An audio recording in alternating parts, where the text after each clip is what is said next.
একে অপরকে আল্লাহ বলছে। বিরোধী যত শক্তিশালী হবে কাজ তত হবে, তাই বিরোধী আরো দরকার।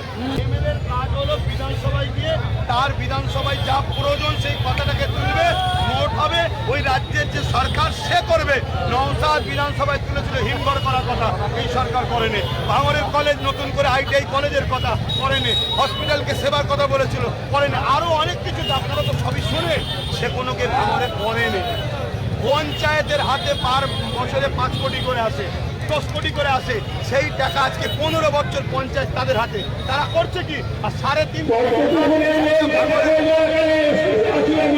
একটা ভাঙড়ের এমএলএ 3.5 কোটি পায়, বা যে কোনো এমএলএ 3.5 কোটি দিয়ে কি করেছে না করেছে প্রতিটা বুঝে বুঝে ঘুরে দেখুন। ভাঙড়ে লোকসভা ভোটে প্রতিশ্রুতি দিয়েছিল 100 কোটি টাকার কাজ হবে, ভাঙড় বিধানসভাতে এত উন্নয়ন কেন?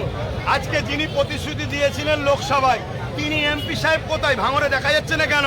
আপনারা খবর রাখেন।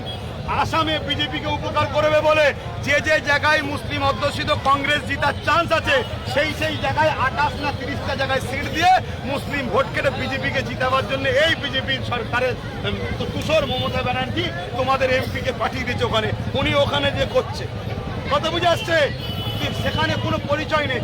কুয়াতে, মণিপুরে, সব জায়গাতে বিজেপিকে সব সুবিধা করার জন্য 15 কোটিটা 30টা করে সিট দিয়ে সেখানে কিচ্ছুই নেই, জমানা জব্দ হয়ে যায়। এখানে আমাদের যেভাবে ফ্যান বলো তার কিছুই নেই, সেখানে বিজেপিকে উপকার করছে। সবচেয়ে বড় বিষয় হচ্ছে মণিপুরের সরকারটা হতো না যদি সেখানে শাসক তাকে সাথ না দিত। ভাঙড় বিধানসভাতে আপনার কথা শুনে আইএসএফে ভোট দিয়েছিল বা আপনার কোনো দলে ভোট দিয়েছিল, এবং 26 বিধানসভা ভোট সব থেকে বেশি ভাঙড় বিধানসভাতে উন্নয়ন হয়েছে বিরোধী থাকার জন্য। কি বার্তা দেবেন ভাঙড়ের মানুষের জন্য? আমি একটাই কথা বলবো, সংসদীয় রাজনীতিতে বিরোধী না থাকলে নেতা নিজেকে খোদা মনে করে ফেলবে। দেখছেন না একে অপরকে আল্লাহ বলছে। বিরোধী যত শক্তিশালী হবে কাজ তত হবে, এই বিরোধী আরো দরকার। শুধু একটা ভাঙড় না, এটা দেখে সব জায়গার মানুষ শিখুন। বিরোধী যত শক্তিশালী হবে, যেই ক্ষমতায় থাকো তাকে কাজ করতে বাধ্য হবে, না হয় তার পুরুষ চাটাই গুটিয়ে যাবে। আগে বলেছিল মমতা ব্যানার্জি তুই বোম বাঁধিস, তাকে আবার বলছে যে আমার ডান হাত বাঁ, কি বলবে? তাহলে মমতা ব্যানার্জি ডান হাতেই বোম বাঁধাই। বলো আর কি বলি, আমি অনেক ভিডিও